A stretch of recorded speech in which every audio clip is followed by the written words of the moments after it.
Good evening, everybody. I have no idea what the hell just happened on my end. I could not hear the intro at all. I normally jam out to that song, but that's all right. Oh, I heard it, so I don't know what's going on. It's a new year and new day, and A new problem. oh yeah. So it's a new year. Yes, it is. And as always, a special New Year's edition coming to you live with the one and only Paul Rogers. Paul, how you doing this evening? Oh, I'm completely covered in snow. There's been like 2 or 3 feet, whatever you guys call it, a meter or so fell. No, we go by feet here. So okay. you were right in line with the good old U.S. system. So yeah, is it still coming down or is it done? Oh yeah. The last time I looked out the window, it's one of those. You open the window and you just see the snow go horizontal, and you just close the blinds and move along with your day. To the window, to the wall. Well, you're like doing some snowboarding stuff, right? Yeah, and so sometimes that weather's good, sometimes that weather's not. No, yeah, I am not a cold weather person. And maybe I've told you this off air. Maybe it was on air. Hell, I don't know if it's on air. You're gonna fucking hear it again. I don't care. But when I was younger, and older people would retire and move to Florida. Mm-hmm. I always just figured, hey, that they don't have to work. They're gonna go live the vacation life, right? Now, the older I get, the cold hurts my damn bones and my joints. I wake up having to pop this and pop that, and I'm like, oh, I understand now. But it's been a warm, hot week in professional wrestling. We're going to break down AEW Worlds End this evening as we have a new world heavyweight champion in the men's division. Oh my goodness, who is and he's better than you, and you know it. Well, Maxwell Jacob Friedman is back on top of All Elite Wrestling. What are your thoughts on that, man? I mean, I believe someone close to me said that he had to win this match. That would have been me. That was. I think you're just taking credit for who said that, but I don't know. I think it's a good choice. Like, it's definitely a good choice. I don't know if you just give it back to Hangman after it's kind of ping, pang, boom around. Like, give it to MJF. Let him have a solid run with it now that he's just come back, and just let it settle for a bit. Yeah, the reason I'd said that was that last promo. I forgot who he lost to. He lost a match, and it might have been the Hangman the last time they wrestled. I don't remember, but he was talking, and Tony Khan, like after he won that the contract, Tony Khan making the rule of you had to give at least a week's notice. It wasn't going to be the whole run-in, cash-in, money in the bank thing anymore. And he had suffered a couple of setbacks, and basically said he was going away. And when he came back, people better watch out because he was going to be MJF again. And, he referred to Adam Cole and how he started to slide and let his guard down, the whole 9 yards, everybody heard. And, like I said, that was why I said they had to let him win, because it would waste that promo that he did. And then it also wastes that contract. And I'll be honest with you. I like the way he won it. I mean, it was no outside interference. He kicked old Hangman in the ding ding, which made me smile. But, have you seen any clips from it yet? No, I have not seen any clips. So any descriptions you can give are wonderful. I'm gonna give you just a quick synopsis in the end. He basically got hardly any offense in the entire match. He did the heel thing. He was getting beat up by all three of them, and toward the end, Swerve was going to the top rope to go to do something to Joe. And he ran up on him and he knocked him off the top rope into the table. Well, he turns around and Hangman boots him in the mouth and boots him off the apron. So he's in the floor. Well, the camera did a good job. Whoever's on camera did a good job of, Hangman, the way he beat Joe last time was 3 buckshot lariats. It took 3 to knock Joe down.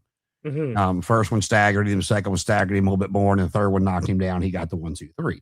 Well, so Hangman gives him the first one. Then he runs back over, gives him the second one.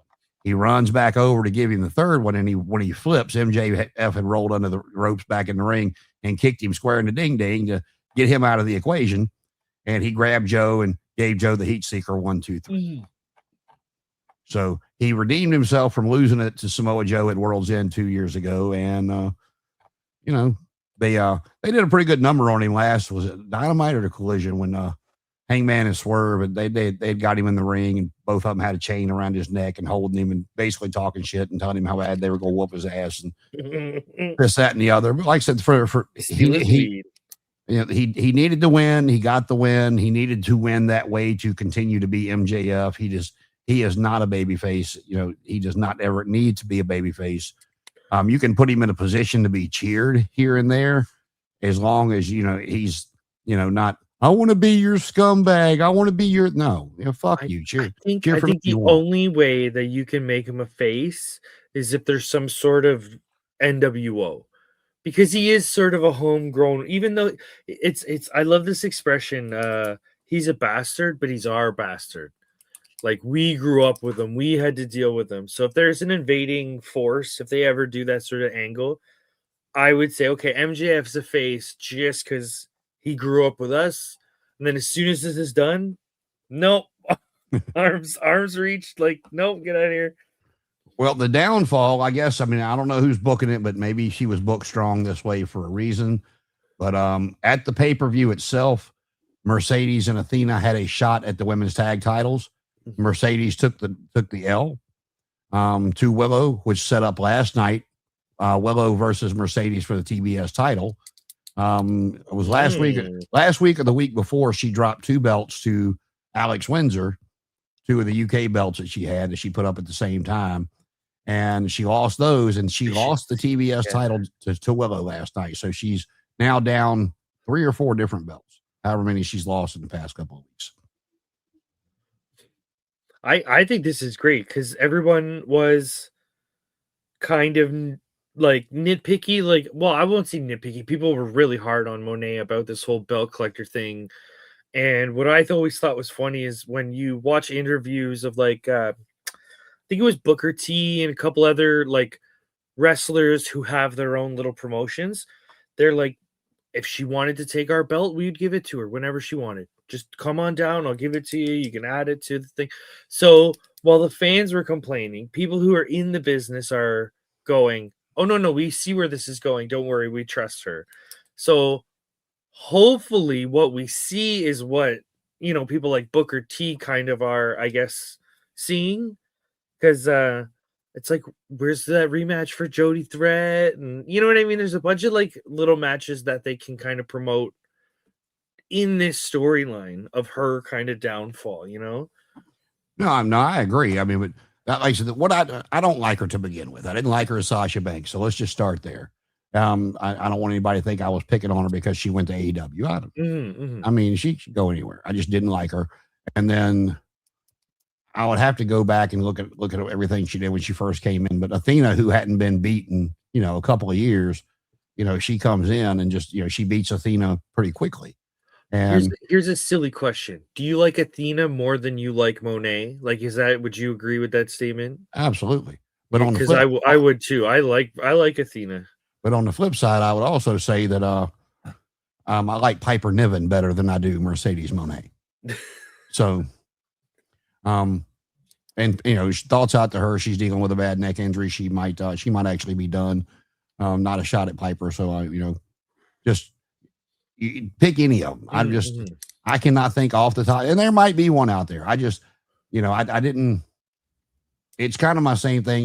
Bringing in anybody, and yes, to me, they're there to lift up your talent, not to come there and run through all of your talent, which is, give them a couple of wins at the beginning, but then you got to start using them to elevate who you have there and making your roster, men's, women's, whatever whatever division we're in, to elevate yours, not for everybody that's an AEW hater or an AEW whatever you want to call it. See, they can't beat none of these WWE guys and girls. Look how bad they are, and you got people out there like that.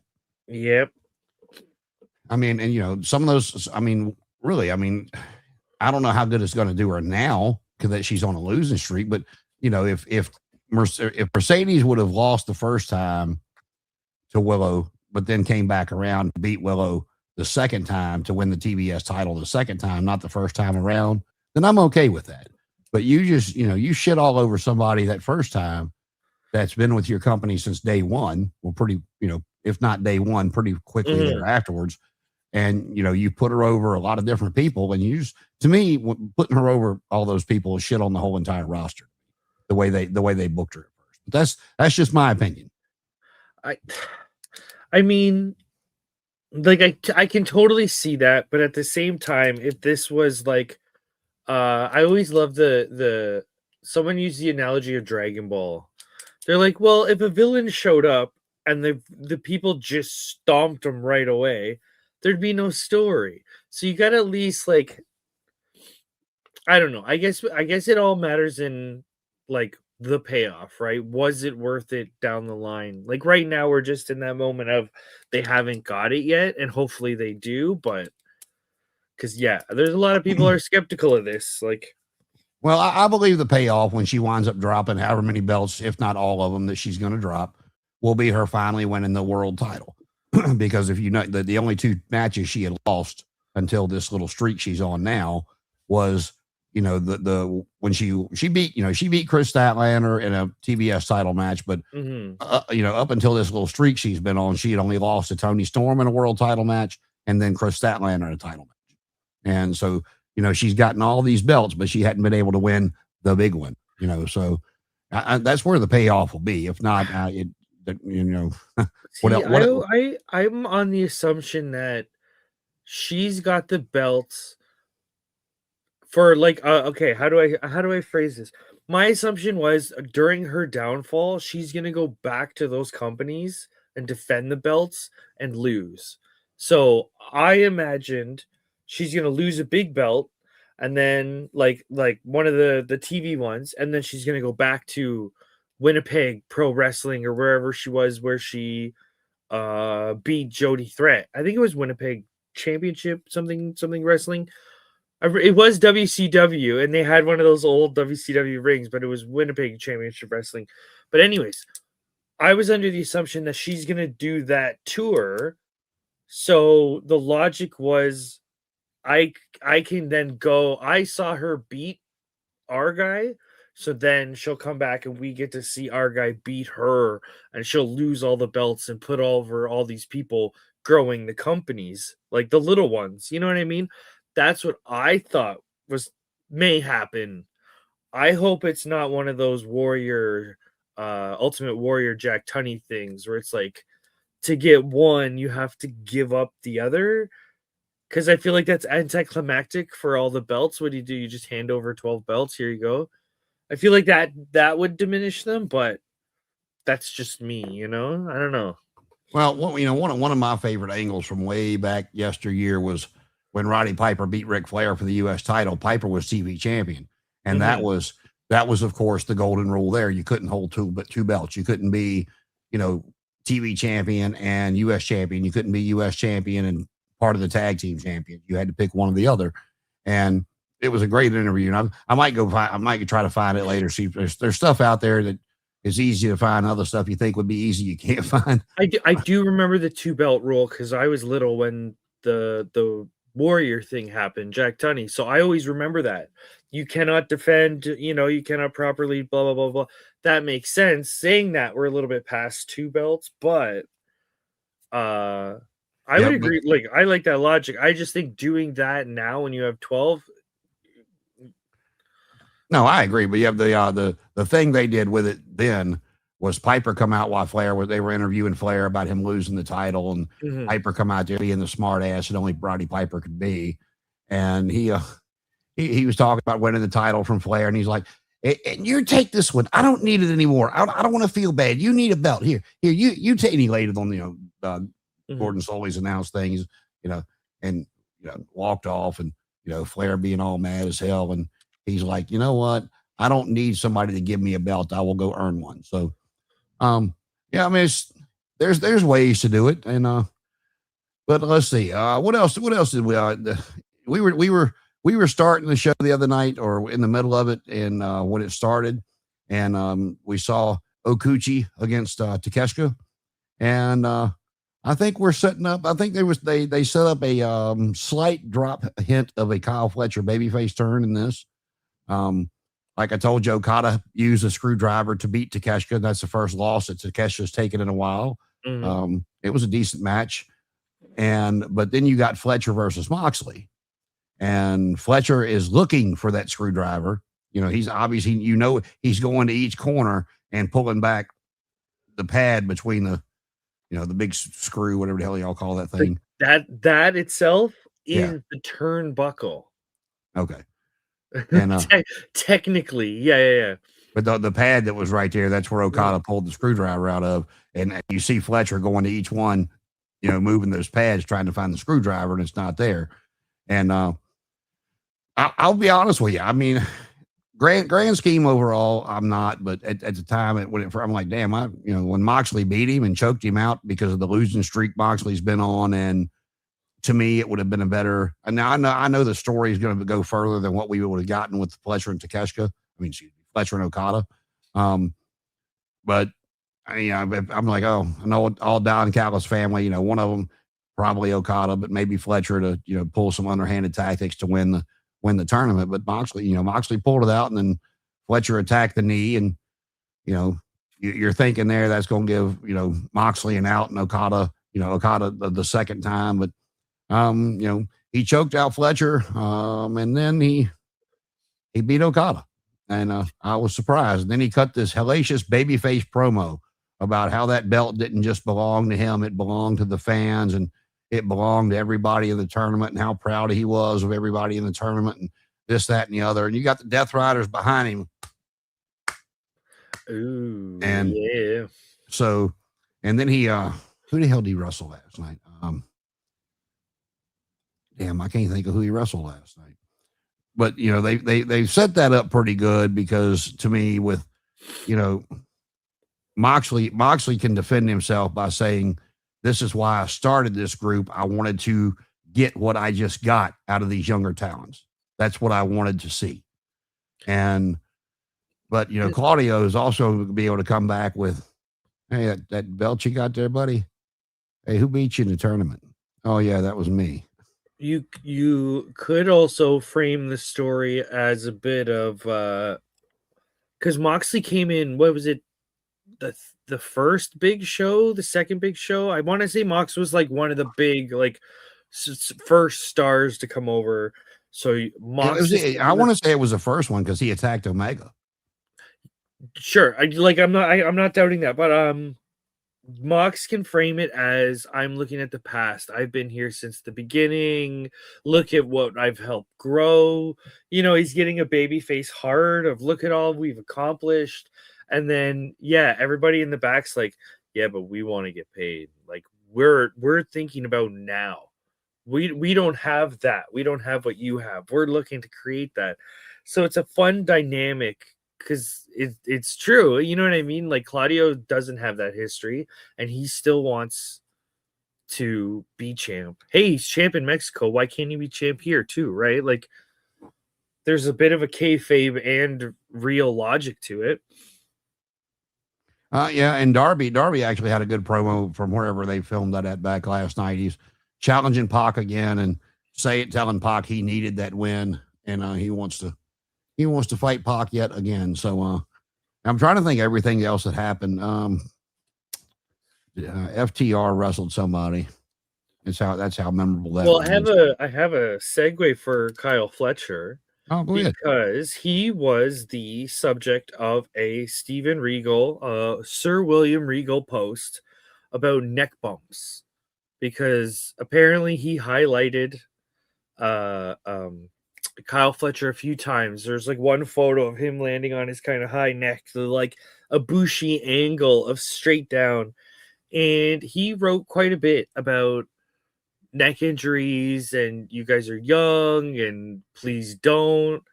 And the funny thing is that turned into some kind of controversy online.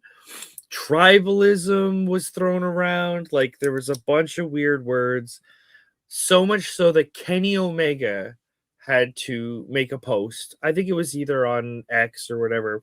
Yeah, that's normally where they do all that shit's at, on the good old Twitter machine. He basically said, hey guys, listen to Regal. Like, no, seriously. Listen to Regal. Talk to anyone about neck injuries. Talk to any wrestler who's been around. stop. Don't listen to it. Like, if there's anyone to not sass mouth, it'd be Regal in his advice.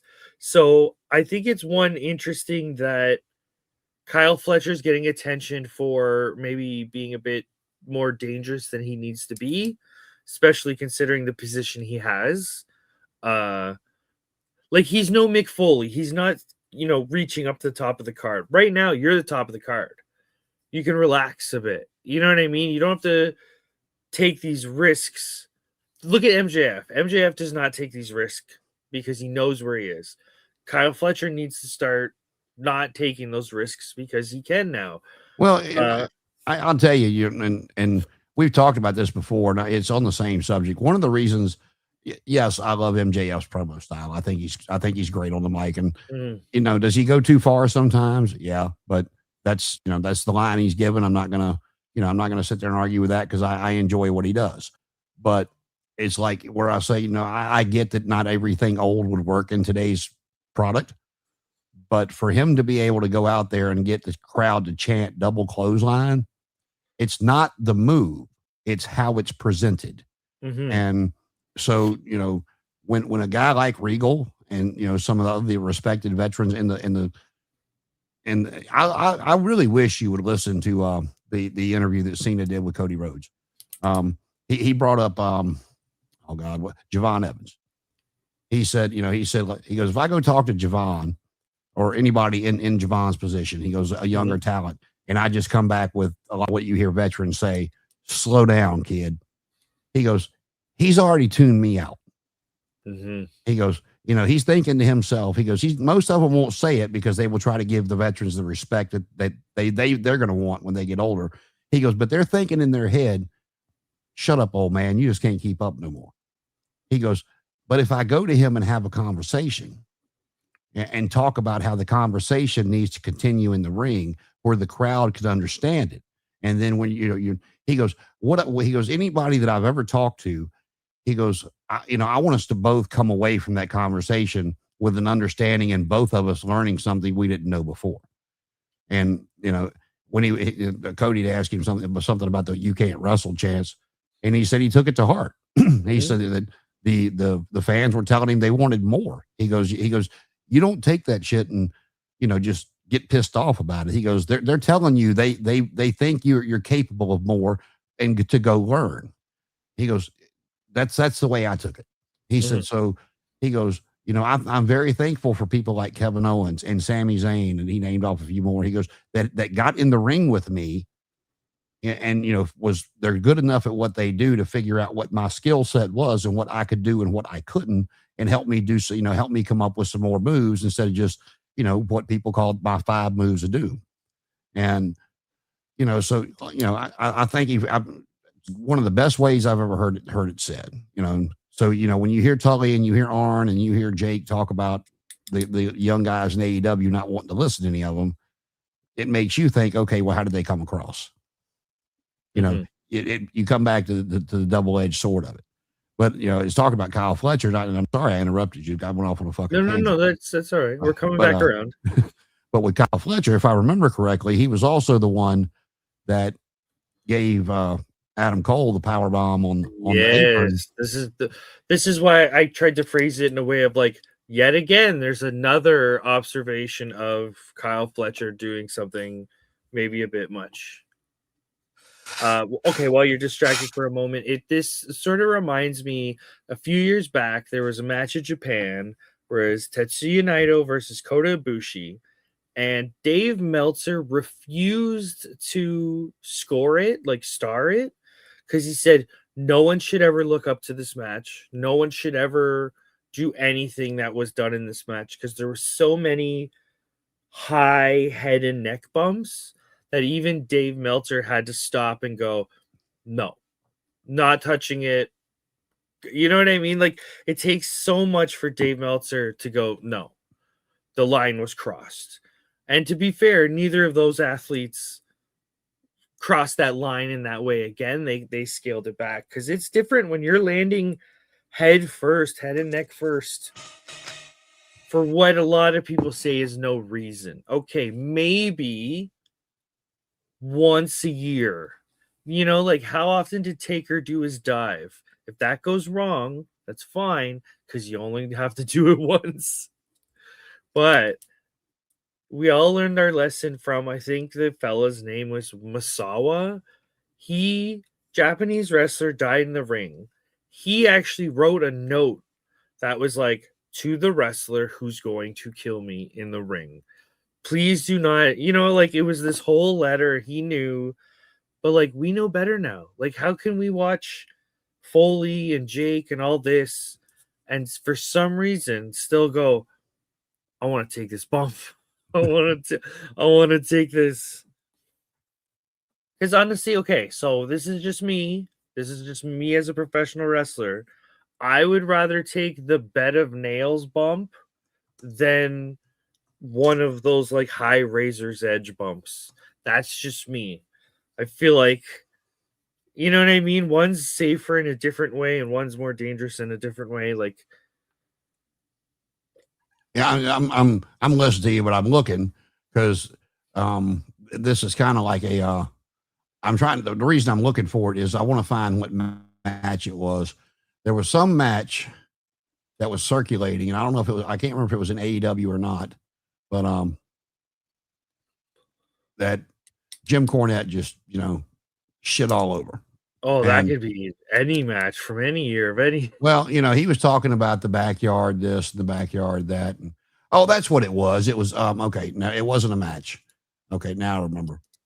All right, these kids had posted a video of them, you know, in their house wrestling each other. They were teenagers with absolutely no training whatsoever, as we all do. And one of them took a ridiculous bump. And apparently you know, I never saw the video, but apparently it got some traction, and, you know, Cornette retweeted it with, you know, in normal Jim Cornette fashion about, you know, one of these fuckers are going to kill each other, you know, stop being stupid or whatever. And, you know, Will Ospreay saw it, and he came back at Cornette with how much that he 100% backed that fun and this, that, and the other. And that's the way he learned. And, you know, Cornette come back and said, yeah, that's great advice from somebody on the shelf we have for neck surgery. And that was okay. Not to even correct your, like, not to correct your point, but to even like double up on it.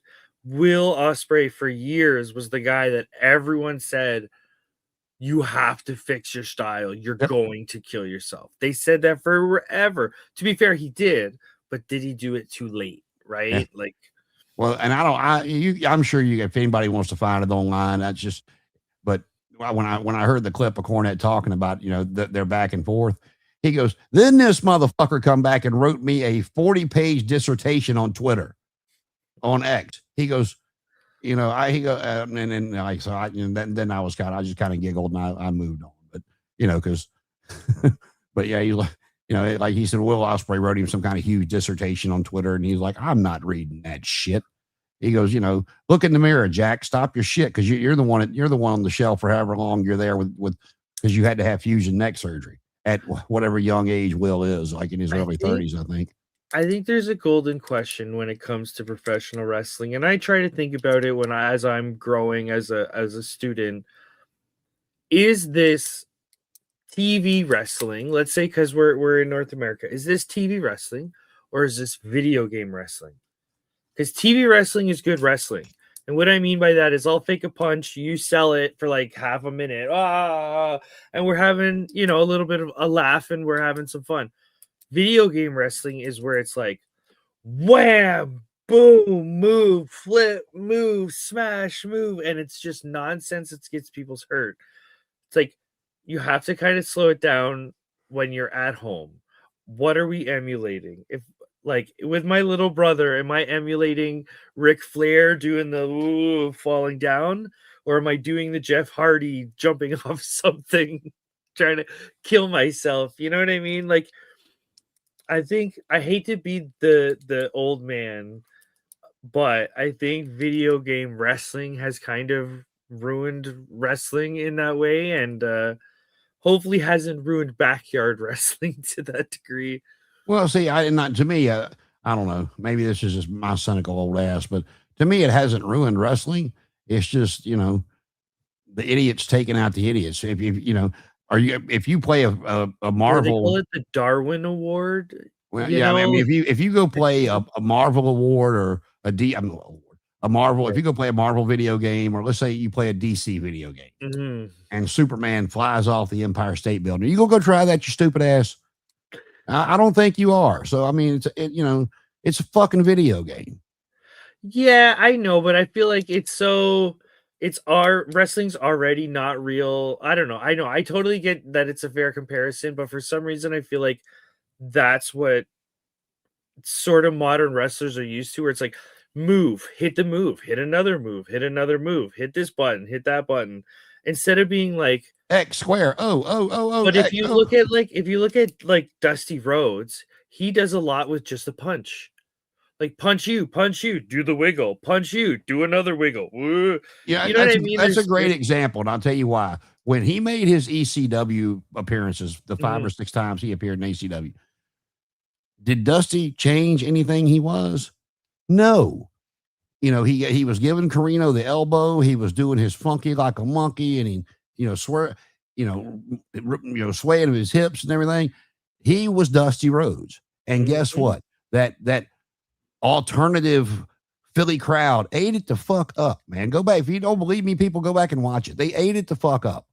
I can't remember where I heard the expression, but someone once told me that professional wrestling is not the moves. Professional wrestling is what's in between the moves. You know what I mean? Like, I can hit you with a suplex and you stand up and we've done nothing. But if I hit you with one suplex and you stand up and go, my back, and you start telling the story of you can't stand up because your back's pulled, well, we got something now. And all I've done is one suplex, and we can turn this into 10 minutes.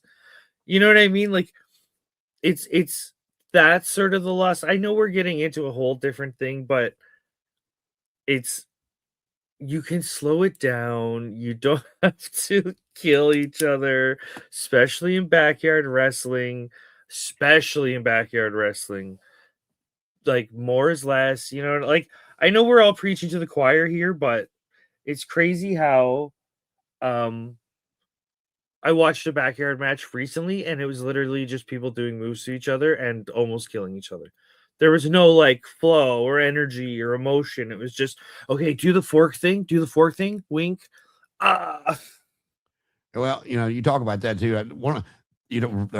Video game versus TV wrestling. In my opinion, the worst TV spot, I don't care if it's a Dynamite, a pay-per-view, Raw, whatever, you get my point. If it's on TV for you to watch it, it's either run-ins or it's like a 6-man, 8-man, whatever, is the spot where they're all fighting and everybody's outside, and you got the one person that goes up to do the moonsault or a flash or whatever. We know they got to catch them. But when the cameraman zooms out and you see everybody looking like they're in a fucking gangbang in a circle down there waiting for person X to flip off the top rope and catch them, it's like, we know it's happening. Zoom in on the person. One person. Do not zoom out and show me this conglomerate of people down there just standing there like this. We know it's happening. We don't need to see it. It ruins the spot. And to be honest, you guys don't need to all be jumping off stuff all the time. Like, depending on when it is and what you're doing, okay. But this is an observation I made. People always, when they talk about flippy stuff, they're doing all these big moves, they always go, oh, I'm lucha. But if you watch a lucha show, they don't really do that many risky things. They're kind of flexible. Like, there's a lot of technical stuff. There's a lot of smaller planches instead of off the top rope all the time. So it's like, I guess where we're trying to go with this and trying to wrap back around is even now, like, I know Harley Race complained about this with the headbutts. No matter at what era you're in, you're always going to be complaining about these young kids are not taking themselves seriously and are getting themselves hurt. Well, I mean, like I said, and that's always been, like I said, I appreciate what the Young Bucks have done for wrestling. And there's some matches they've done that I liked. And like that cage match they had with the Lucha Brothers, I thought was very entertaining. It was not a wrestling match for me. And that's why I'm not one of these people that's going to come across and say you shouldn't like that because it sucks. I'm just going to simply say it wasn't my thing. If you liked it, great. I mean, and I think the Young Bucks have done well here in the past, with the whole slow, I'm going broke, I'm out of the, I'm no longer an EVP. I've enjoyed watching that slow thing come, and now, like last night on Dynamite, MJF was interrupted twice. And the first time was by Kenny Omega. And he was on tape, he was on the video screen telling MJF that, he wasn't facing the belt collector. He wasn't going to face the cleaner. And if he had to claw his way up to get a title shot, he needed to right the wrong of MJF beating him for the title the first time. And he needed to prove it to himself that he still deserved to be at that level. And, it was a decent interview from Kenny or promo from Kenny until he did his whole good night. And I hate that shit at the end. I don't understand it. It doesn't make any sense to me. But okay. That is what I call a translation error. So that was really popular in Japan, and it works in Japan because he's that animated anime heel, bang, that works there. But when he does it here, it's like odd. You know what I mean? It's like, when a movie has a weird mistranslation and you go, oh, that's, you know what I mean? It's like, it's strange that he still does it in that way. It doesn't work over in North America. It works in Japan just fine. There were a couple of comedy spots in that I don't remember, it was a 6-man or eight person, whatever, but Tony Storm and Orange Cassidy dancing and picking each other up to let the other one drop kick somebody or mule kick somebody. It was pretty comical. It looks like last night we might be getting Roddy Strong to the Death Riders. Oh, I heard Roderick Strong's going to jail. Something about him beating up his wife? I don't believe that one for a second. I don't believe that one for a second. I'm kind of kayfabing that a bit because I believe, if I remember correctly, he chopped his wife. Yep, right in the back. And she's got a handprint on her back. That was the one. That's lovely. What a nice couple. Well, that's always been my problem with her. It's like, you're married to Roderick Strong. If you haven't learned to wrestle by now, I would probably start thinking about a career change. But that's just me. I did love the spot where they were face to face. I can't remember when this was, but she was like strong manning the group, like, don't get in the fight, and they got face to face, and you just see her start smiling instantly. She's trying to look tough to her husband, big dirty grin on her face. That's fine. We love that. We can eat that stuff up all day. Yeah, last night they redid it. Something similar. It was Roddy, Orange Cassidy, and Tony against Marina, Claudio, and I want to say Garcia, but it doesn't really matter in the grand scheme of things.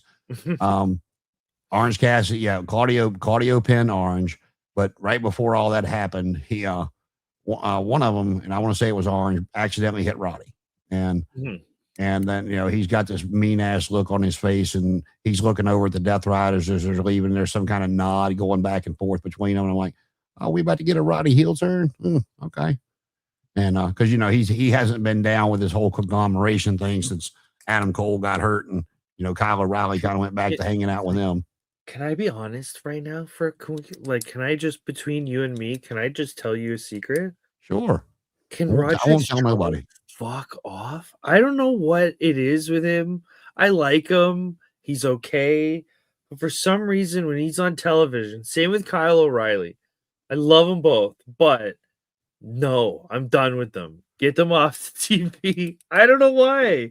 Like, I don't think they're bad wrestlers. I don't think they're bad at anything. I don't want to poke at anyone, but it's like, how much of the Undisputed Era did you watch at NXT? Oh, I kind of faded out during that era, but I did see Red Dragon, which is Kyle O'Reilly and Bobby Fish in Japan a lot. And it's like, I love them 7 years ago. You know what I mean? Right now, I'm kind of like, You don't have anyone else. You don't have anyone from Ring of Honor to pull up. Like, we can't get who are the model fellas? The like, oh yeah, MXM. we can't get them. You know Oh, what I mean? they're Like, there. There with John Morrison, MXM no, I TV mean, like, audition. put them in Roderick's spot or Oh, something like that. Not literally, but you know what I mean? Like, I don't know. I'm just done with Roderick Strong. I don't know what it is. well, again, it goes back to an opinion thing. But the reason for me that the Undisputed Era worked is, first off, Adam Cole was healthy, and he was able to be that lead spot. And yeah, you need him to be Captain America for these guys to be Black Widow, you know? Yeah, and they were, of course, Fish and O'Reilly are an excellent tag team.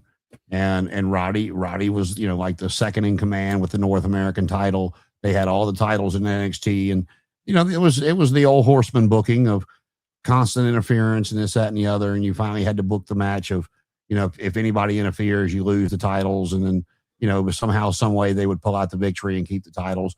But it worked because Adam Cole was that dynamite that O'Reilly, Fish, and Roddy would chime in with a 2 or 3 words. He's the mouthpiece that makes it all work. Because those two are just not interesting to me. And I'm with you. I like Roddy and O'Reilly too, but Fish and O'Reilly were a much better tag team than Roddy and Kyle O'Reilly. I love the backbreaker gimmick, and I wish more people kind of leaned into gimmicks like that, where it's like, hey, I'm really good at DDTs. I can hit them from anywhere on anyone. I love those kind of gimmicks, but only Roderick seems to have that. Like, was it King of the Backbreaker or something like that? Messiah of the Backbreaker. Of the lovely gimmick, beautiful, love it. Well, don't want to see it on TV for some reason. I've always liked Roddy, but when I started like going, just keep him off TV, was when they started letting him do the whole yelling thing. Adam, and I'm like, y'all gotta stop, quit yelling at my TV. I don't know what it is. I feel bad sometimes where I'm like, get him off. I didn't see the finish of the match last night, but Ricochet defended the national title against Jack Perry. I'm assuming Ricochet kept the title. After Moxley defended the title against Josh Alexander, MVP and Shelton walked out, so it looks like Shelton's going to challenge Moxley for the title now. I mean, that's a pretty obvious sort of outcome, but I feel like that's it. I don't think we've ever seen that match, so fair balls to have it. Like, if we did, it was probably a squash match in WWE, because I mean, they never did anything with Shelton outside of the when him and Charlie Haas were together. His Team Angle, they did a lot with him, and then that little 3-month run they gave the Hurt Business, and for whatever reason decided to break it all apart. But other than that, Shelton's they tried to do that gold standard gimmick with him, and to me, that's still the best match Monday Night Raw's ever had. To me, I love matches like this because to me it feels like, how do I say this in weird? So when you watch normal sports, every team plays every single team, and that's just the way it is normally. But in professional wrestling, you could go whole years or decades of these two people never meet. So sometimes I like watching these oddball matches where you're like, there doesn't necessarily have to be a reason. It's just sort of neat. It's just something different. Let's put these two together and just, if the crowd goes crazy, all right, we got something. But sometimes the fun of it is just going through the history books and saying, we've never seen this combination. Let's just see what happens. Yeah, and let's see. I'll go over these real quick in case there's something you want to see that you can go back and check out. Darby Allin defeated Gabe Kidd, and we talked about Willow and my girl Harley Cameron beating Mercedes and Athena. FTR defeated the Bang Bang Gang of whichever gun that is, and Juice Robinson. Chris Statlander, she retained over Jamie Hayter. Moxley, of course, he defeated Okada to become the Continental Classic winner, and then MJF beating Samoa Joe, Swerve Strickland, and Adam Page to become the new world champion. And I'll be honest with you, as soon as I heard FTR's music, I got up and walked away. And I used to love watching them. I really did. I mean, I like when they first came out as the Revival, and even when they first hit AEW as FTR, that old school gimmick, the Tully and Orange style that they have, that smash mouth old school. But I don't know what it is. Like, I don't know if it's Stokely. I don't know if it's just whatever. If it's just you get the same tired ass babyface promo from Dak about his wife and kids when they're babyface, and I don't know. I don't know what it is. I know Edge and Christian aren't hurt, so I'm trying to figure out why we put that match off. Here's a sort of tangent off the FTR thing where it's like, sorry, who did you say was wrestling FTR? The Bang Bang Gang, Juice Robinson, and one of the guns. So whose girlfriend did Jay White bang that he's put in the position he's in? Like, what happened? Because Jay White in New Japan was at Okada's level, but younger. You know, like they were treating him like a young Michael Jordan. This guy's gonna be the guy for the next 10 years. They groomed him for the top. He had the belt for years. Comes over to AEW. Like, did he bang Stephanie McMahon? What happened? You know what I mean? Like, Juice Robinson, okay, he was US title in New Japan. He was never anything above it. Well, I'll give him credit where it's due, but not too much. So I get it with Juice, so people not believing him. But Jay, honestly, Jay could be MJF level of professional. Well, I mean, he's another one though. I mean, I don't know what's going on with him, but I mean, like just lost in the shuffle. Just no, he is hurt again. Him and one of the guns. But if you look, I mean, him and Adam Cole have. I mean, I don't think he's injured to the Adam Cole point, but ever since it's like they both have been snake bitten since they got to AEW with injury. Oh, it's like when Kenta went to NXT and it was just like bam, bang, bang, boom. It's like you had one match in 2 years.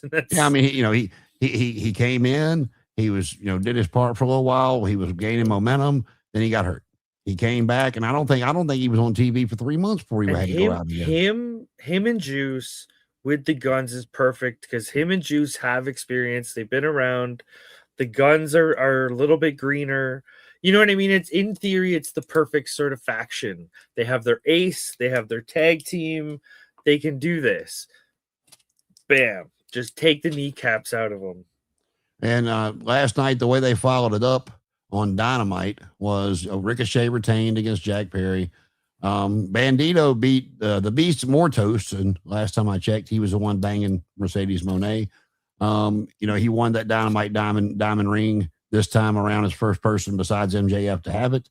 And he gets a title shot against MJF in 2 weeks, I want to say. So, hey, here's a silly question. It might be rhetorical, but does Beast Mortis use the Dynamite diamond ring the exact same way does MJF? Like, is it just a gimmick weapon that's going to get handed down? Oh, no. Bandito won it. He was. Bandito, sorry. No, Bandito's a babyface right now, so. So he'll just use it as like a what do they call it? Like a prop. He won't be using it as a weapon, or probably not. I don't even recall seeing him with it on his hand last night. Oh, fair enough. The Death Riders avenged their loss. Of course, we talked about that. They defeated Tony Storm, Orange, and Roderick, Marina Shafir, Claudio, and Daniel Garcia. Wheeler Yuta, of course, he helped out in interfering. Let's see, what else do we have on there? Yes, MJF. He kicked off the show, threw the old belt down, and had the brand new Triple B out there. Of course, we talked about Kenny Omega, and then Hangman and Swerve and Joe wanting the match. And the main event was Willow beating Mercedes to win the TBS championship for a second time. And then she celebrated with Harley Cameron and the conglomeration. And in addition to a surprise embrace, as they have finally made up with the AEW Women's World Champion, Chris Statlander. So that was that's what they followed up. Yeah, I mean, all in all, I mean, I've said it before. Whether you like their stories or not, they always do pay-per-view well. They're entertaining. I want to go back to a moment that we quickly glanced over that I think we can kind of talk about more.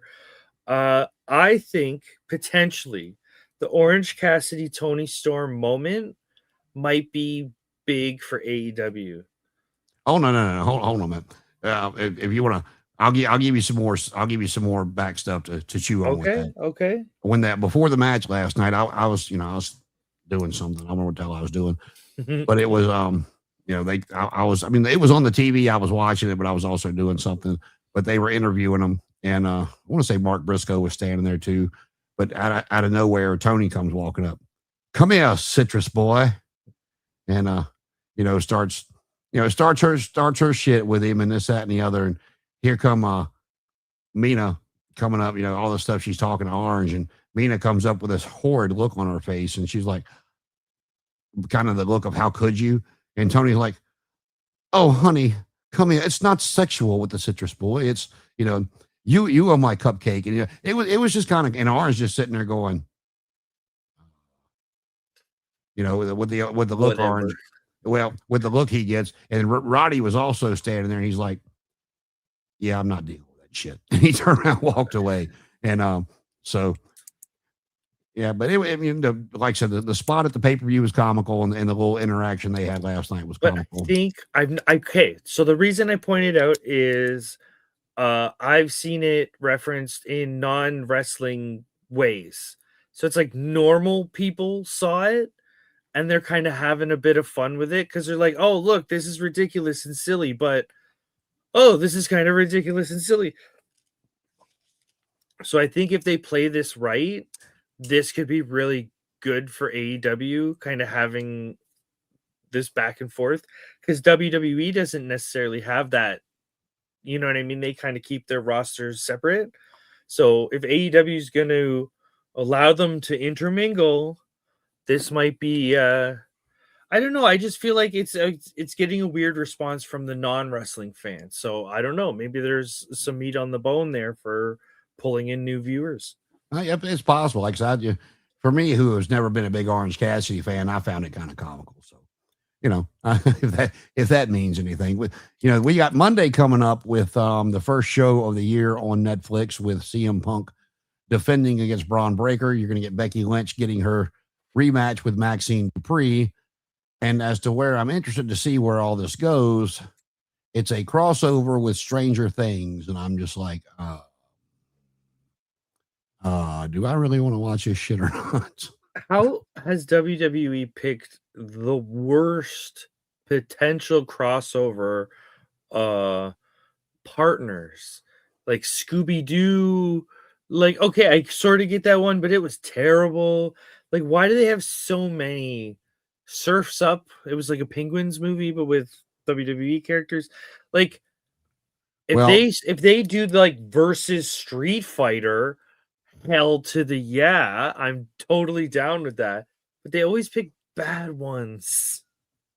Yeah, the rest of them I can't speak for, but I'm pretty positive this one was probably a Netflix thing. So 100%. But I see potential in the concept, just not in this particular project. Yeah, I don't know what other matches they've announced for the Brawl. Maybe, and we saw the Usos take the tag titles. That was the last thing we saw for Raw of 2025, and a lot of people were upset with it. They were digging Dragon Lee and AJ Styles as a team, but AJ's done said 2026 is going to be his final year, so they're going to be setting up for whatever his retirement tour is going to look like, and we might. They're talking about it. It's been rumored that you might see the countdown clock on Raw, and Chris Jericho makes his first WWE appearance in 6 years, 7 years, whatever it's been. Okay, I this annoys me. This is a very fine nitpick. I hate when people say, okay, they could be going to WWE because their contract expires. It's like, what's the expression? Correlation does not equal causation. You know what I mean? Just because their contract expires is not a credible lead.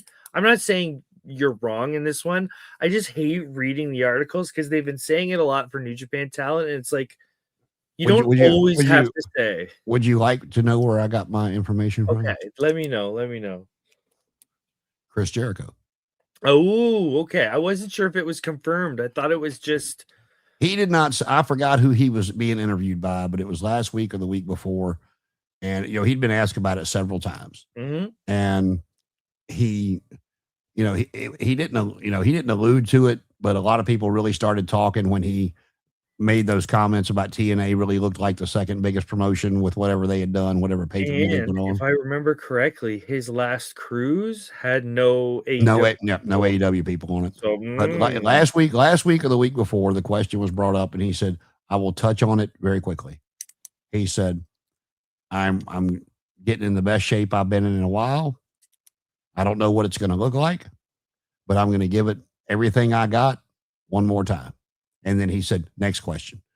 So, I mean, that could be a ruse. Now that could be, I mean, that's he did not say the words WWE, but that was where the question went. And so, him and Tony could be pulling a big old swerve. And, oh my God. I believe that New Japan has a X for their show. United Empire has a mystery partner, which they have not. I'm not saying this is what I think is going to happen. I just think, it would be fun for Tony Khan to go, for Chris Jericho to go, I gotcha. I'm in Japan with Andrade. And he very well might, but because that'd be fun for them to do. But I could see him going to get that WWE money for sure. Well, yeah, and they're talking. They said that people close to him have said that he just wants to go back. That's where he made his big name, finish it off, get his Hall of Fame induction, and ride off, and just do Fozzy and do whatever his podcast and everything he wants to do. And if that's what he wants to do, then more power to him. And I know that Jericho's done a lot of good things in his career, and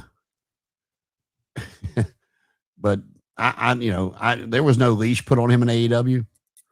They kind of let him do whatever he wanted to do, and some of it I enjoyed, and some of it I was like, Tony, you need to reel this dude back in. You need to pull him back in just a little bit. There was a lot of, it's Chris. We'll just we'll like nope. But hey, those snakeskin pants were Undertaker's idea. Every so often you have to tell a vet, no, we're not doing that. It amazes me though, if you go back in the annals of history, that WCW had all those guys, between Malenko, Benoit, Eddie Guerrero, Perry Saturn, which, he didn't do much once he left, but, and Jericho, and, Jericho, he never really got out of that cruiserweight stigmatism in WCW. And his first appearance in WWE, he's interrupting The Rock.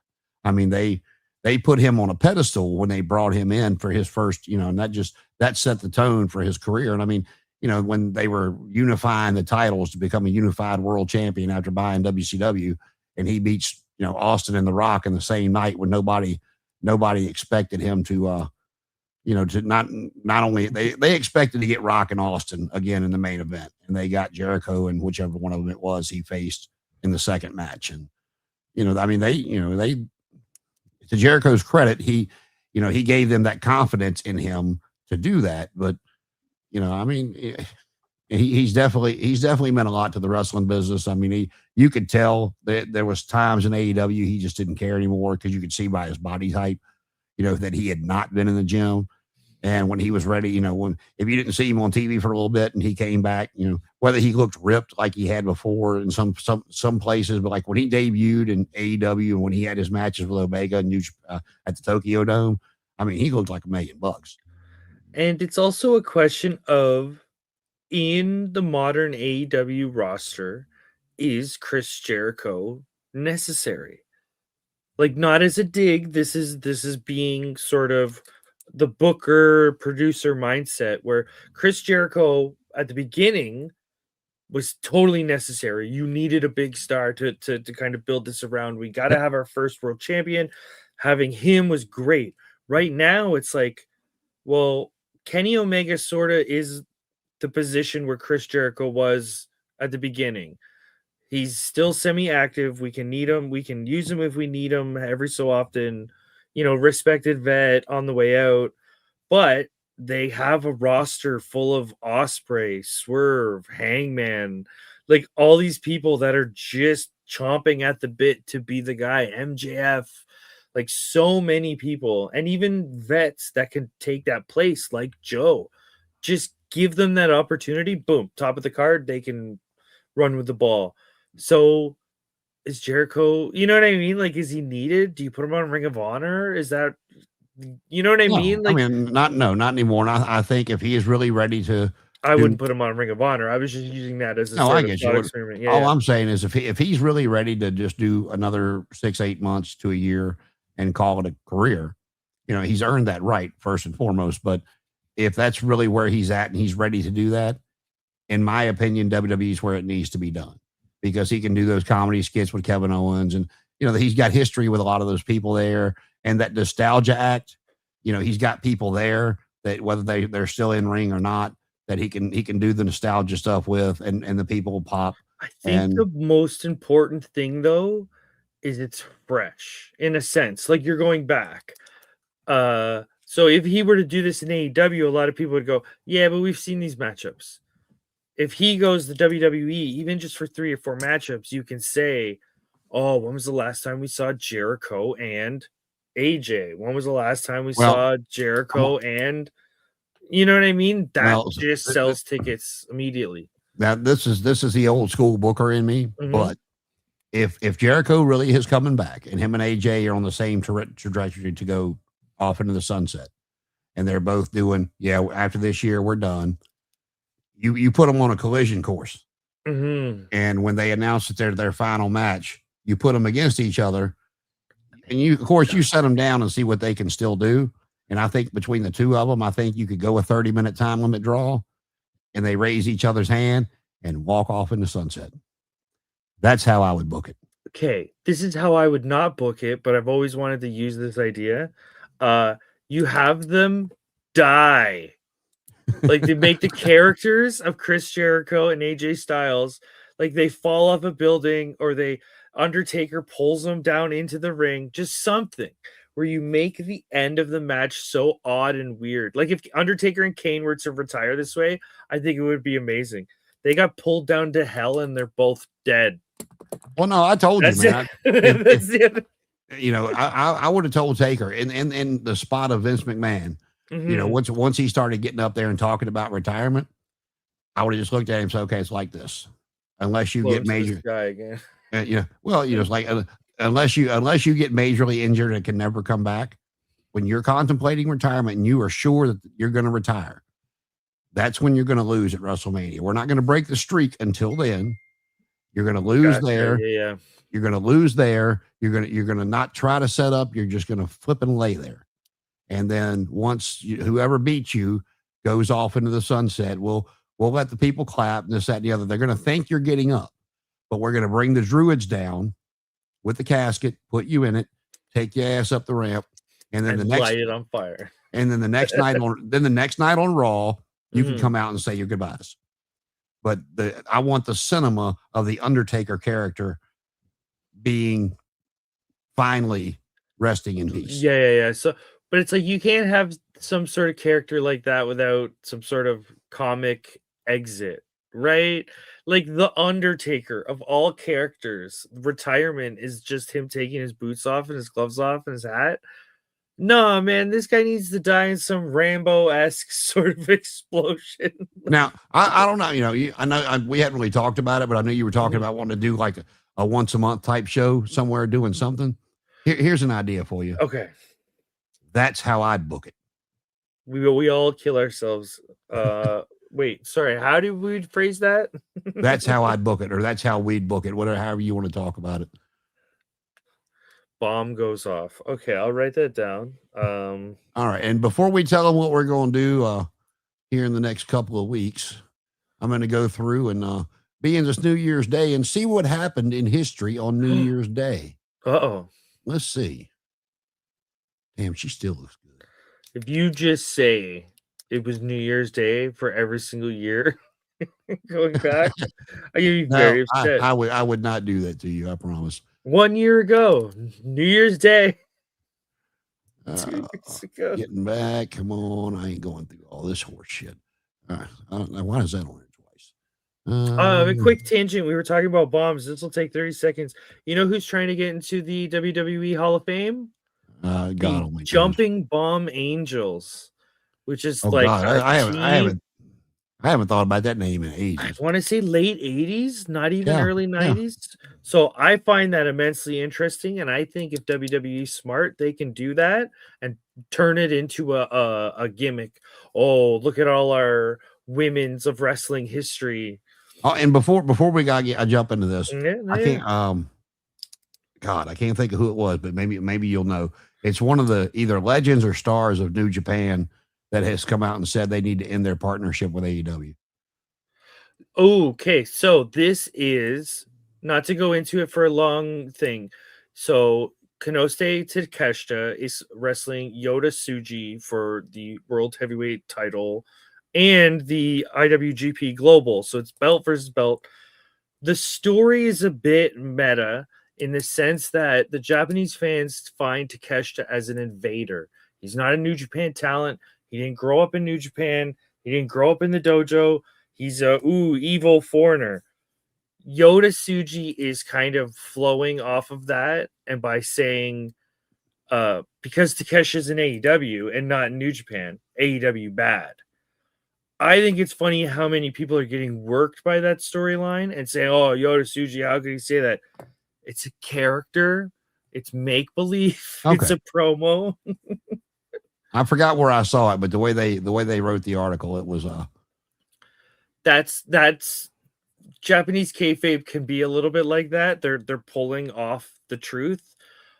Honestly, most people agree with Yota Tsuji that whenever a New Japan talent goes over to AEW, they lose. They don't look great. They don't show the fans what the strong style is. You know what I mean? I think most people can agree CMML is getting more out of AEW than New Japan is. So it's a little bit of kayfabe. It's a little bit of reality. I have a feeling that Yota Tsuji is going to lose, but I'm like, that's just the kind of feeling. Yeah, I've told you before. I think they're setting up for Okada versus Takeshita for that title. Okay, so my theory is that Tanahashi versus Okada is the main event.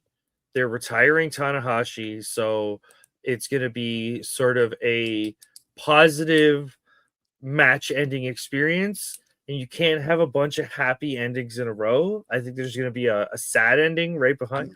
I could have when I was younger, but not quite since. I can't do multiple anymore. So even though Tanahashi's going to lose, I don't think the fans are going to react the way that John Cena losing to Gunther is going to happen. I think it's going to be a bit more like a old Yeller out the back where people kind of respectfully applaud. You know what I mean? So taking in how events are usually booked, I think Yota Tsuji losing to Takeshita would be that big boo that they want. But oh my God, if you let Yota lose right now, it's going to kill all his upward mobility. He needs to win to cement him as the new, like, the Dom or whatever. You know what I mean? Big, young, hotshot. Here we go. Talking about Japan real quick. I've heard Eric Bischoff actually talk about this. He was asked about, his good relationship in the 90s working with New Japan. Mm-hmm. And they're like, before you came in, they had quit sending people over there. They were not fond of WCW anymore. What changed? How did you get them to come back in? He's like, well, he goes, I owe a lot to Sonny. He goes, Sonny and I are friends. He goes, I owe a lot to him. He said, but what it came down to, he said, basically what you were just talking about with AEW, he said every time one of their stars would come over here, they were booked to lose. And he said, and when he goes, not we, because I wasn't in charge yet, but when our people, he goes, I saw it as the C announcer. He goes, they would send them over there and go, oh, no, Sting can't lose. No, Sting can't lose. And he said that the thing of it was taken so much seriously over there. And, the press here saw a lot more of, what was happening here versus over there that, he said, when I took over, he goes, and Sonny got me back in to talk. He goes, I looked right at him. He goes, Sting can lose every match he has over here. I don't care. He goes, it's not going to kill his credibility and his popularity in the States. He goes, if it furthers your company, and we're exchanging talents, if he needs to lose every match, I'm fine with that. Just make it make sense. And he goes, and that's when he was world champion and when he wasn't. He goes, but he goes, I got to showcase guys like Chono and Muda and stuff like that over here. And he goes, and I used them as upper echelon talents. He goes, did they lose some while they were here? He goes, yeah, but he goes, I'll tell you a secret. Go look at their win-loss record. They won a whole hell of a lot more here than they lost. And he goes, it wasn't because, he goes, don't get me wrong, Sting didn't lose every match over in Japan either. He goes, they never asked me to do that. He goes, but me just saying, hey, if Sting comes over, if whoever comes over, if you need him to lose, there's no sweat off our back. I think it's easier in Japan. I know I was talking to a booker over here recently, and I said this is a very American thing. Japan treats losses like baseball teams treat losses. Yeah, they happen. We move on. It's not like, oh, he lost 3 matches, jobber. It's like, yeah, the New York Giants or the New York Jets, whatever, they'll lose 3, but then they'll win 3. Like it's not as bad. You know what I mean? It's not viewed as bad. You can lose matches and not lose credibility in that sense. Yeah, he was saying it, and I went back and looked and thought about it. I'm like, man, he's not wrong. But he was talking about how, Japan would, in New Japan would send, upper echelon top talent over here before he took over. And he goes, if they were even used mid card, that was something. He goes, they were not putting them in main event pictures over here. Like, when Sting and Dr. Death and Gordy and all them went over there, they're being at the top of the card and their main guys are coming over here. And he goes, like, our press isn't saying anything about it, but the Japan press is like, killing their guys for losing over here, and making them look bad to the office. Story here nor there, but Bischoff said that him and Sonny Ono fixed that, and that's why we got so many different New Japan stars on Nitro back in the day. And look at what Big Tom's doing right now. Okay, I love Tomohiro Ishii. He's getting old now. He's probably going to retire in a year or two, but it's like, I feel like he's just sort of stick him with some baby faces. It's not like, let's present him as the talent everybody knows that Ishii is. Like, Ishii has John Cena level in-ring storytelling skills. He's not throwing all these crazy moves, but he can pull those heartstrings as well as any of the best. But you would never know that in AEW. It's like having Owen Hart and just, what do we do with Owen Hart? I don't know. What can he do? I don't know. It's just one of those silly things. You know what I mean? Yeah. And, go back to actually talking about that. And I mentioned him a couple of times, but if you didn't pick up on it, my favorite Japanese wrestler that came over, everybody loved Muta. Muta was entertaining. He had the pain. He had the mist. Personally, I like Chono. Chono was my favorite. Muta had a great, animation. Muta was like low key, just standing there. Muta was cool. And Chono was a big, thick lad, just beat the tar out of people. And Chono was a badass. I always like Chono. So, like I said, Muta was the entertainment. Chono was the that's the one you don't want to mess with. Let's get through this real quick. Joe Tessitore. Tessitore is 55 today. He was a New Year's baby. Jimmy Hart also a New Year's baby. Kimberly Page still looking like $1 million, 56 today. 44 years ago, a historic card at the Checker Dome in St. Louis. Legendary promoter Sam Mushnick presented his final card, closing out a career that began in 1932. 30 years ago tonight on Nitro, the Four Horsemen took center stage, but not exactly in a flattering way. Flair, Anderson, Benoit, and Pillman were featured at the broadcast, and then pretty much got beat down the rest of it. Candy Devine was born on this day in 1959. 4 years ago tonight on Raw, Brock Lesnar won a fatal 5-way to be the new WWE champion. Originally scheduled to challenge Roman Reigns. It became a title versus title match, and that's when Roman had both belts for the longest time. I don't know why that's there. Let's see. Something about Jimmy Garvin and Precious, but it's not their birthday, nor is it their anniversary, so we'll keep going. 40 years ago today, Jake Roberts defeated Dick Slater to win the Mid-South television title in Oklahoma. 41 years ago today, Primetime Wrestling made its debut. Was hosted by Jack Reynolds and Jesse Ventura before Gorilla Monsoon came in, and then Jesse, of course, was replaced by Bobby the Brain Heenan. Loved that show. I believe some of that still exists on YouTube. You can find the clips of in between the matches. Oh yeah.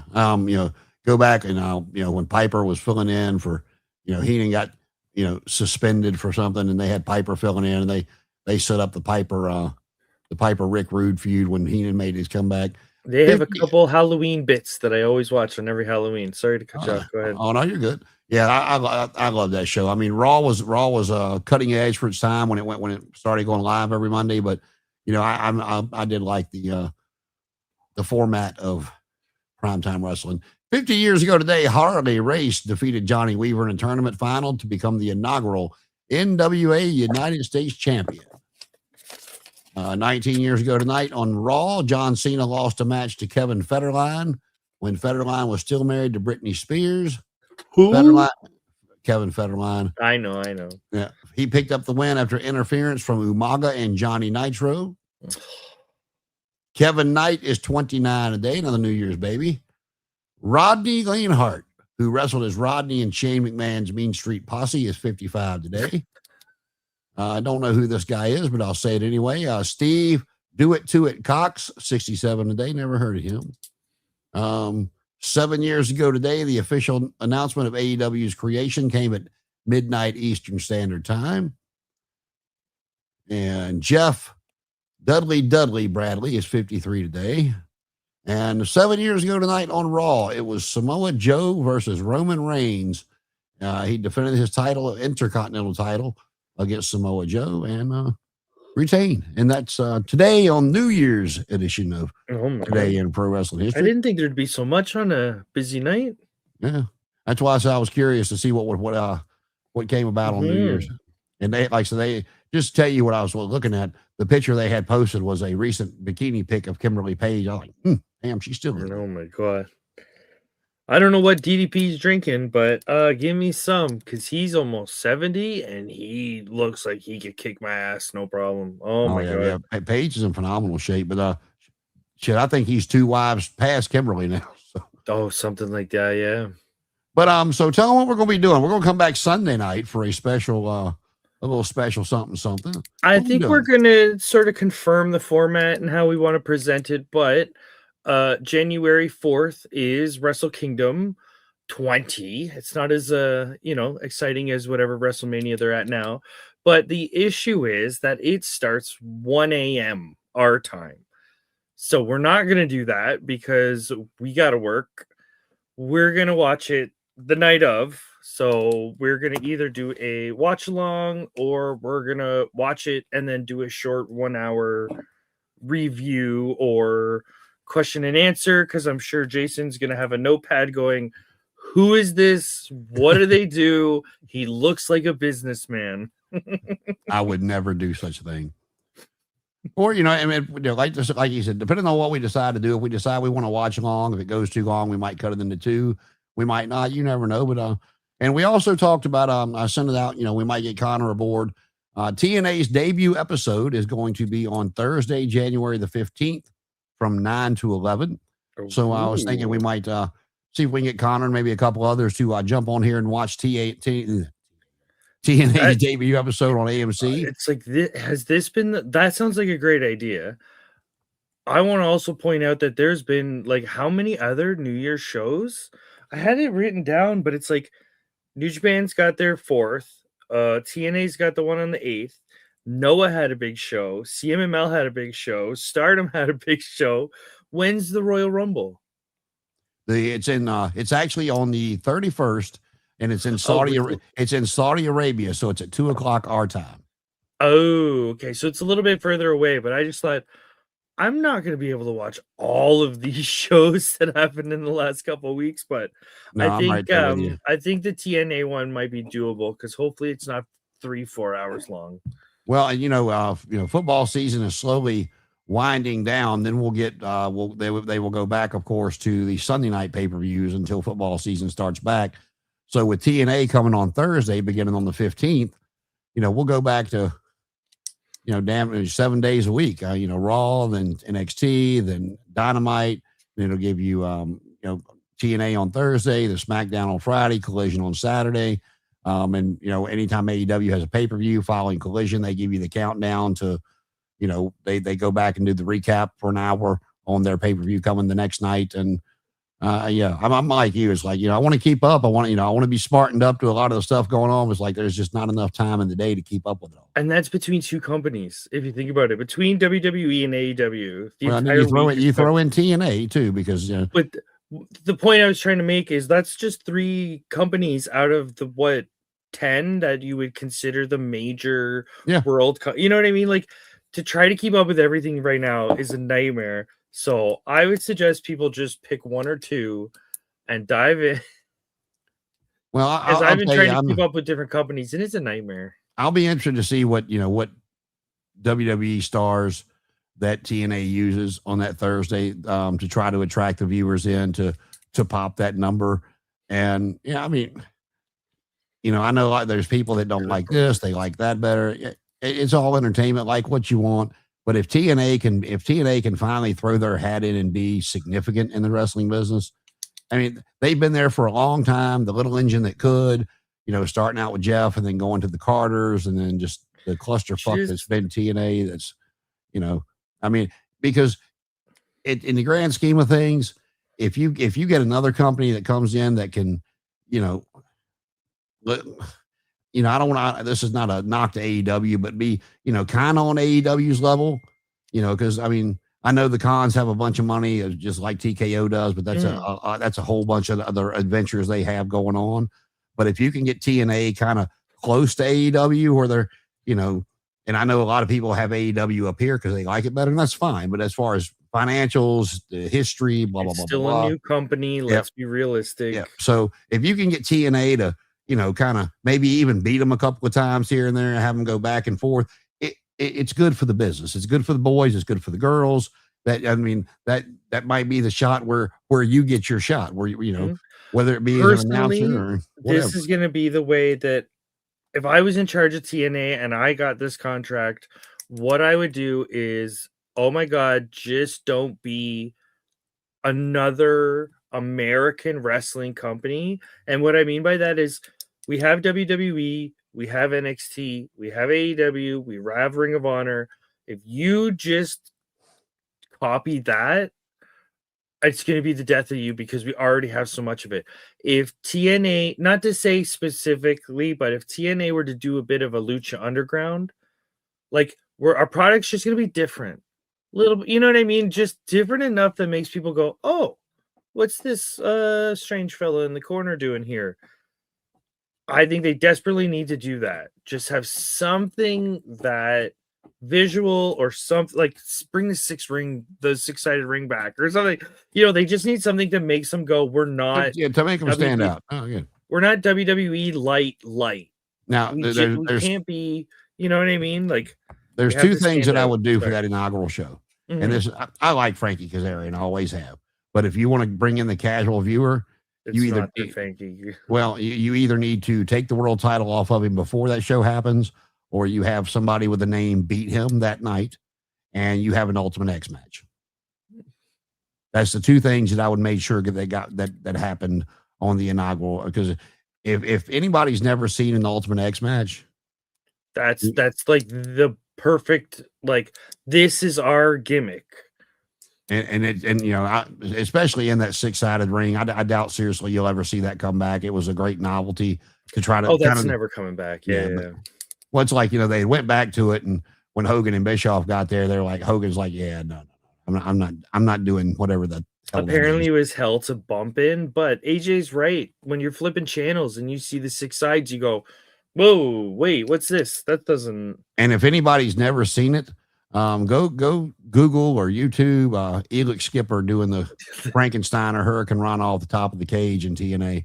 That's still one of the craziest things I've ever seen in my life. And only possible because of because Elix Skipper's crazy. But yeah, so that's just my fear is TNA is going to be like another American TV company. But if it finds its gimmick, if they kind of find their leverage. Like if they're a comedy wrestling show, not like, or you know what I mean? Like it needs one of those edges to make it kind of stand out. Well, like I said, that's why I kind of, get, 3, 4, 5 of us, whatever we can get on here and, on the 15th, watch it and, see what we think, see if they succeeded in, trying to take a poll at the end of it. All right, you're going to watch it next week, to see if they sucked us in to go back for another week. And, like I said, the AEW, and to me, has had a lot of ups and downs. I was so excited for it because no matter how bad WCW got, I've told you this before, I was the guy that grew up on Crockett, in which Crockett turned into Turner. And, I was loyal to the fault to some of that nasty shit they had going on, even toward the end, Barry and Ric Flair out in the desert, and then the Viagra on a pole. I mean, just some of the stupidest shit you'd ever seen. And WWE's product at that time was by far head and shoulders above what WCW was doing. But then I'm over there going, I got my flag. We might come back, so, and to me again, and this is where me and a lot of people differ. I don't look at them as competition for any of them because they're not against each other. They're on their own standalone nights. Yes, it's the same kind of product. It's the same, sports entertainment, but I don't understand the tribalism for that simple fact, because it's not WCW. It's not WCW, WWE on the same night where you have to pick one or the other, or you flip back and forth. It's different nights. It's standalone. You got Raw on Mondays, NXT on Tuesday, Dynamite on Wednesday. Now you're going to have Thursday TNA, Friday SmackDown. They are never against each other, except for those couple of times where Tony changed the time because of the Saturday night's main event going up against one of his pay-per-views. And we've talked about, I have no issue with that either, because it's been going on forever. It's not something new that they're trying to put AEW out of business with. Vince McMahon was doing that shit in the early 80s. I mean, so it's not nothing new to me. I'm like, that's what they do, and I get why people don't like it. But again, it's until you have, Tony Khan come out and say, well, we're going to move nights. We're going to kick these guys' ass. Or you have them come out and go, we want to go against AEW. We want to squash them. We want them gone. Until you get that, there's no reason to, you can simply say, hey, this is my company. I don't watch other stuff. That's fine. But to me, they're not competition for each other, right? In that aspect for me. And what I think is ultimately so funny is when I see the tribalists online, they act like AEW and WWE are these like two ends of a horseshoe, and they're completely different products, and they're completely different things. And oh my God, night and day. And someone like me, the fan, the type that I am, I sit there and go, you guys are basically the same company. Like, I know there's difference. I know they get away with different things, but the genre that they are, it's like, okay, how do I, Marvel versus DC movies. Yeah, but they're both modern superhero movies. You know what I mean? So, yep, like Batman or Spider-Man. What do you like? So to me, the wrestling viewer I am, the movie viewer I am, I just go, you're so similar. Like, how do you guys hate each other when you're exactly alike? It's like I said with my thing too. I think AEW for the most part does pay-per-view better. Oh, there are different. I acknowledge there's differences in the company and there's strengths and minuses. But like I said too, AEW runs that pay-per-view hot for 6 hours, and I would feel in the crowd, I'd be like so exhausted by the end of the night. Oh, gotcha. Yeah. Damn, excuse me. I don't know what flared up in here. But yeah, like, so we're gonna do that watch along and with Wrestle Kingdom on Sunday. Well, I guess we're gonna do potentially two, because we got one on the 4th and then one on the 15th. So we'll see what kind of format we ultimately choose. But looks like we got two of a similar concept on the rise. Yep. And if you guys got anything you want us to review or check out that we haven't mentioned, and I think we've kind of mentioned it all. They might be stripping Dominic of the IC title and the Mega Championship, because he's legit. He is legit hurt. Oh no! That is he took that bump on his shoulder, and I want to say in the last AAA match he had. I could be wrong on that. He's the guy that doesn't have to take any risky anything because of the position he's put himself in. We saw Penta return on Monday to help out Ray. What else we get? That's really about it for right now. But yeah, so we got all kinds of good stuff coming up. We're going to figure out which way we're going to go, and hopefully Paul can get some of his promotion buddies back on. We talked to them about that and introduce you to those. And I think Connor's looking around too as well. And we were talking about different people in interview, and I'd have to ask Connor. I mean, I'm sure I could find it, but Vince Russo was a name that was brought up, and I would just love to get him on here. I would have a blast with that. I really would. But well, maybe we should be reviewing some Juggalo Championship Wrestling then in the future. Yeah, honestly, if we could book him, I'd have to see what he charges. But if we could book him, leading up to it, I'd be watching a shitload of old, like his brand Nitros and the new stuff, the Juggalo stuff. So the Viagra on a pole match. What were you thinking? Judy Bagwell on a forklift. Yep, Judy Bagwell on a forklift match. There'd be a lot of. So what is wrong with you? Questions. Well, so I hope you've enjoyed your New Year, Paul. Like I said, I made it last night, and we were going to go on at 8:30, but I wanted to take a shower, and when I went there to get in the shower, they were showing the replay of the Rock and Roll Hall of Fame, and when I walked out there, Salt and Peppa started performing, and I was like, oh, not your generation of rock and roll, yeah. Well, they just Paul Rogers here. Bad Company was inducted tonight, right? Ooh. And my thing, I was like, I was talking to my wife, and I'm like, I have no issue with Nirvana being in or NWA going in, but it's like my thing with that is, how the hell did they go in before Bad Company went in? How the hell did that happen? But nor here nor there. Just my thoughts on it. So, you got anything else before we get out of here? Nope, that's all for me. Actually, this year. Oh no, it's the first. I screwed up the joke. Yeah, you did. But we check out. Just keep an eye out. We will try to get together and let you know what time we're going to come on and start reviewing some of Wrestle Kingdom. We might make it through it. We might cut it in two and go Thursday with the second half. Depends on how long it goes and how in depth we want to go with it. Yeah. But my friend, Happy New Year! Looking forward to this year with starting all kinds of good stuff, getting some live reviews in there, and moving forward and seeing where we can take this thing, man. So for Paul, I'm Jason. Happy New Year, everybody, and we'll see you Sunday night.